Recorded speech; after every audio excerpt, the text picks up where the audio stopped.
নমস্কাৰ মৰমৰ ছাত্ৰ ছাত্ৰীসকল, তোমালোকে চাই আছা স্কুল অফ নলেজ নামৰ ইউটিউব চেনেল। এই ভিডিঅ'টোত মই আলোচনা কৰিম আমাৰ বিদ্যালয়ৰ এই বৰ্ষৰ অৰ্থাৎ 2024-25 বৰ্ষৰ প্ৰথম সাময়িকী মূল্যায়নৰ ক্লাছ 8ৰ অসমীয়াৰ পেপাৰখনৰ। আশা কৰোঁ এই ভিডিঅ'টোৱে তোমালোকক নিশ্চিতভাৱে সহায় কৰিব।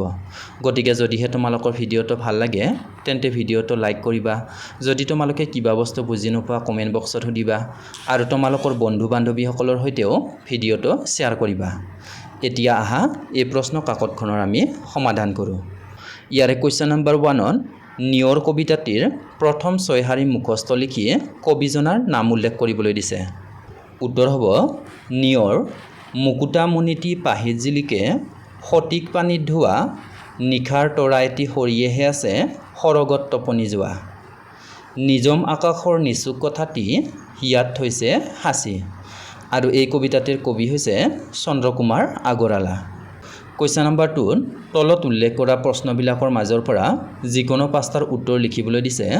মই তোমালোকক ইয়াত গোটেইকেইটা প্ৰশ্নৰে উত্তৰবিলাক জনাই দিম, তোমালোকে ভালদৰে চাই যাবা। ইয়াৰে ক নম্বৰত দিছে চন্দ্ৰকুমাৰ আগৰৱালাৰ শ্ৰেষ্ঠ কবিতা পুথিখনৰ নাম কি? উত্তৰ হ'ব চন্দ্ৰকুমাৰ আগৰৱালাৰ শ্ৰেষ্ঠ কবিতা পুথিখনৰ নাম হৈছে প্ৰতিমা। কুৱেশ্যন নম্বৰ 7 সুধিছে ফুলনিত কি ছিগি ৰৈ গ'ল? উত্তৰ হ'ব ফুলনিত নিশা নচা নাচনীৰ ডিঙিৰ মণি ছিঙি ৰৈ গ'ল। কুৱেশ্যন নম্বৰ গ লাচিতৰ অধীনত কিমান সৈন্য আছিল? উত্তৰ হ'ব লাচিতৰ অধীনত 1 লক্ষ সৈন্য আছিল। কুৱেশ্যন নম্বৰ খ ৰামসিংহ অসমলৈ কিয় আহিছিল? উত্তৰ হ'ব অসম আক্ৰমণ কৰি মোগলৰ দখললৈ আনিবৰ বাবে ৰামসিংহই অসমলৈ আহিছিল। কুৱেশ্যন নম্বৰ ঙ এন ফ্ৰাংকৰ বন্ধুজনৰ নাম কি?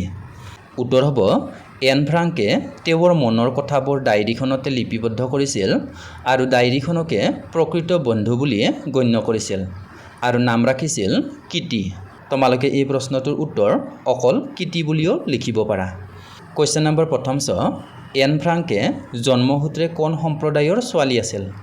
উত্তৰ হ'ব এন ফ্ৰাংকে জন্মসূত্ৰে ইহুদী সম্প্ৰদায়ৰ ছোৱালী আছিল। কুৱেশ্যন নম্বৰ 3ত তলত উল্লেখ কৰা প্ৰশ্নবিলাকৰ মাজৰ পৰা যিকোনো 5টাৰ উত্তৰ লিখিবলৈ দিছে। ইয়াত মই তোমালোকক গোটেইকেইটা প্ৰশ্নৰে উত্তৰবোৰ জনাই দিম। ইয়াৰে ক নম্বৰত সুধিছে শৰাইঘাটৰ ৰণ কাৰ কাৰ মাজত হৈছিল? উত্তৰ হ'ব শৰাইঘাটৰ ৰণ মোগল আৰু আহোমৰ মাজত হৈছিল। কুৱেশ্যন নম্বৰ খ নিয়ৰক কবিয়ে কাৰ কাৰ লগত তুলনা কৰিছে? উত্তৰ হ'ব নিয়ৰক কবিয়ে নিশাৰ তৰা আৰু মুকুতামণিৰ লগত তুলনা কৰিছে। কুৱেশ্যন নম্বৰ গ সুধিছে জোনাকীৰ ত্ৰিমূৰ্তি বুলি কোন 3জন কবিক জনা যায়? উত্তৰ হ'ব জোনাকীৰ ত্ৰিমূৰ্তি বুলি চন্দ্ৰকুমাৰ আগৰৱালা, হেমচন্দ্ৰ গোস্বামী আৰু লক্ষ্মীনাথ বেজবৰুৱাক জনা যায়। কুৱেশ্যন নম্বৰ ঘ এন ফ্ৰাংকৰ কিমান চনত কোন মাহত জন্ম হৈছিল? ইয়াৰ উত্তৰ হ'ব এন ফ্ৰাংকৰ জন্ম হৈছিল 1929 চনৰ 12 জুনত।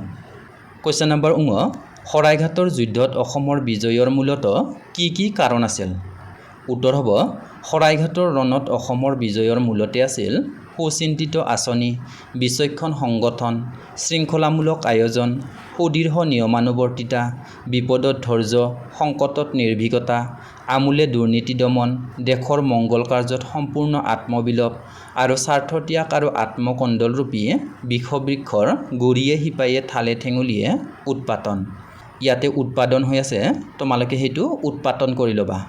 কুৱেশ্যন নম্বৰ প্ৰথম চ দ্বিতীয় বিশ্বযুদ্ধৰ সময়ত থকা জাৰ্মান সেনাধ্যক্ষজনৰ নাম কি? এই সেনাধ্যক্ষজনে ইহুদীসকলক কি কৰিছিল? উত্তৰ হ'ব দ্বিতীয় বিশ্বযুদ্ধৰ সময়ত থকা জাৰ্মান সেনাধ্যক্ষজনৰ নাম আছিল এডলফ হিটলাৰ। এই সেনাধ্যক্ষজনে লাখ লাখ ইহুদীক নিজে আৰু সেনাৰ হতুৱাই নৃশংসভাৱে হত্যা কৰিছিল। কুৱেশ্যন নম্বৰ 4ত প্ৰসংগ সংগতি দৰ্শাই ব্যাখ্যা কৰিবলৈ দিছে আৰু ইয়াৰে ক নম্বৰত দিছে নিজম আকাশৰ নিচুক কথাটি হিয়াত থৈছে সাঁচি কোন কাহানিৰ সপোন দেখিছে কোনে হাঁহিছিল নাচি? উত্তৰ হ'ব উক্ত কবিতাভাষী আমাৰ পাঠৰ অন্তৰ্গত চন্দ্ৰকুমাৰ আগৰৱালাদেৱৰ ৰচিত নিয়ৰ কবিতাটিৰ পৰা তুলি দিয়া হৈছে। ৰাতিপুৱা ফুলৰ পাহিত পৰি থকা নিয়ৰ টোপালক নিশাৰ আকাশৰ পৰা সৰি পৰা তৰাৰ ৰূপত কল্পনা কৰাৰ বাবে এই কবিতাভাষীৰ উল্লেখ কৰা হৈছে। প্ৰকৃতিৰ ৰূপ বৈচিত্ৰ্যই মানুহৰ মনলৈ কঢ়িয়াই আনে অনেক সুখ আৰু আনন্দৰ বতৰা। প্ৰতিটো পুৱাই আমাৰ অজানিতে দি যায় আশাৰ বতৰা। এই বৰ্ণময় বাৰ্তাৰ অন্যতম বাহক হ'ল নিয়ৰ। কবিৰ মতে নিস্তব্ধ আকাশত কোনোবাই যেন হাঁহি হাঁহি নাচিছিল আৰু এই নাচনত ছিগি পৰা মুকুতা মণিটিয়ে হৈছে নিয়ৰ। ইয়াৰ পিছত কুৱেশ্যন নম্বৰ 4 দিছে, আফুগুটি পঠিয়াইছা পতাত পিহিলে পানী হ'ব। উত্তৰ হ'ব, উক্ত বাক্যশাৰী আমাৰ পাঠ্যপুথিৰ অন্তৰ্গত সূৰ্যকুমাৰ ভূঞাৰ দ্বাৰা ৰচিত যুগমীয়া শৰাইঘাট নামৰ পাঠটিৰ পৰা তুলি দিয়া হৈছে। এই বাক্যশাৰীৰ জৰিয়তে লেখকে আমাৰ অসমীয়া সৈন্যৰ তুলনাত মোগলৰ সৈন্য যে নিচেই সামান্য সেই কথা প্ৰকাশ কৰিছে। মোগল সেনাপতি ৰামসিংহই নিজৰ বৃহৎ সৈন্যৰ সংখ্যা বুজাবলৈ আহোমৰ সেনাপতি লাচিত বৰফুকনলৈ এটোপোলা আফুগুটি পঠিয়াই দিছিল। তেতিয়া লাচিত বৰফুকনেও ৰামসিংহলৈ এচুঙা বালি পঠিয়াই কৈ পঠিয়াইছিল যে তোমালোকে আফুগুটি পঠিয়াইছা যি পতাত পিহিলে পানী হৈ যাব, কিন্তু আমাৰ সৈন্যৰ সংখ্যা সৰহ আৰু যাৰ মনোবলো বালিৰ নিচিনা টান। কুৱেশ্যন নম্বৰ 5ত তলত উল্লেখ কৰা শব্দবিলাকৰ অৰ্থ লিখিবলৈ দিছে আৰু ইয়াত দিয়া শব্দবোৰ হৈছে নিজম, ফটিক আৰু কাপুৰুষ। ইয়াৰ উত্তৰ হ'ব, ইয়াৰ প্ৰথমতে দিছে নিজম। নিজম মানে হৈছে নীৰৱ। তাৰপিছত দিছে ফটিক। ফটিকৰ অৰ্থ হৈছে নিৰ্মল বা পৰিষ্কাৰ। আৰু শেষত দিছে কাপুৰুষ। ইয়াৰ অৰ্থ হৈছে সাহসহীন ব্যক্তি। কুৱেশ্যন নম্বৰ 6ত তলত উল্লেখ কৰা শব্দবিলাকেৰে বাক্য ৰচনা কৰিবলৈ দিছে। ইয়াৰ উত্তৰ হ'ব, ইয়াৰ প্ৰথমতে দিয়া আছে মুকুতা। মুকুতাৰে বাক্য ৰচনা কৰিলে হ'ব, ফুলৰ পাহিত নিয়ৰৰ কণিকাবোৰ পৰি মুকুতা হৈ জিলিকি পৰিছে। তাৰপিছত দিছে শোভে। গোলাপ ফুলে গোটেই বাগিচাখনতে শোভে। তাৰপিছত দিছে পৰিত্যক্ত। ইয়াৰে বাক্য ৰচনা কৰিলে হ'ব, পুৰণি দিনৰ স্মৃতিচিহ্নবোৰ তাত পৰিত্যক্ত হৈ পৰি ৰৈছে। আৰু শেষত দিছে আত্মগোপন। ইয়াৰে বাক্য ৰচনা কৰিলে হ'ব, মানুহজন আজি দুমাহে সিহঁতৰ ঘৰত আত্মগোপন কৰি আছিল।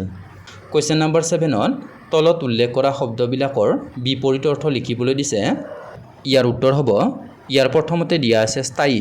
স্থায়ীৰ বিপৰীত হৈছে অস্থায়ী। তাৰপিছত দিছে দুৰ্বল। দুৰ্বলৰ বিপৰীত হৈছে সবল। তাৰপিছত দিয়া আছে হাঁহি। হাঁহিৰ বিপৰীত হৈছে কান্দন। তাৰপিছত দিয়া আছে শত্ৰু। শত্ৰুৰ বিপৰীত হৈছে মিত্ৰ। তাৰপিছত দিয়া আছে সমাপ্ত। সমাপ্তৰ বিপৰীত হৈছে আৰম্ভ। আৰু শেষত দিয়া আছে আড়ম্বৰ। আড়ম্বৰৰ বিপৰীত হৈছে অনাড়ম্বৰ। কুৱেশ্যন নম্বৰ 8ত সমাৰ্থক শব্দ লিখিবলৈ দিছে। ইয়াৰ উত্তৰ হ'ব, ইয়াৰ প্ৰথমতে দিয়া আছে ফুল। ফুলৰ সমাৰ্থক শব্দ হৈছে পুষ্প আৰু কুসুম। তাৰপিছত দিয়া আছে নিশা। নিশাৰ সমাৰ্থক শব্দ হৈছে ৰাতি আৰু ৰজনী। তাৰপিছত দিয়া আছে জননী। জননীৰ সমাৰ্থক শব্দ হৈছে আই আৰু মাতৃ। কুৱেশ্যন নম্বৰ 9ত সন্ধি ভাঙিবলৈ আৰু গঠন কৰিবলৈ দিছে। ইয়াৰ উত্তৰ হ'ব, ইয়াৰ প্ৰথমতে দিয়া আছে দেৱালয়। দেৱালয়ৰ সন্ধি ভাঙিলে হ'ব দেৱ যোগ আলয়। আৰু তাৰপিছত দিয়া আছে নি যোগ ছয়। উত্তৰ হ'ব নিশ্চয়।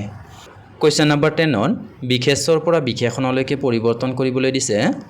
ইয়াৰ উত্তৰ হ'ব, ইয়াৰ প্ৰথমতে দিয়া আছে গাঁও। গাঁৱৰ বিশেষণ হৈছে গাঁৱলীয়া। তাৰপিছত দিয়া আছে যুগ।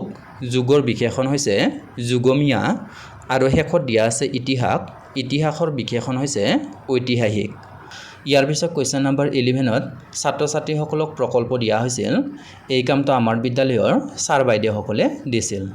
ইমানখিনি আছিল আমাৰ বিদ্যালয়ৰ 8ম শ্ৰেণীৰ অসমীয়াৰ পেপাৰখনৰ প্ৰশ্ন উত্তৰৰ আলোচনা।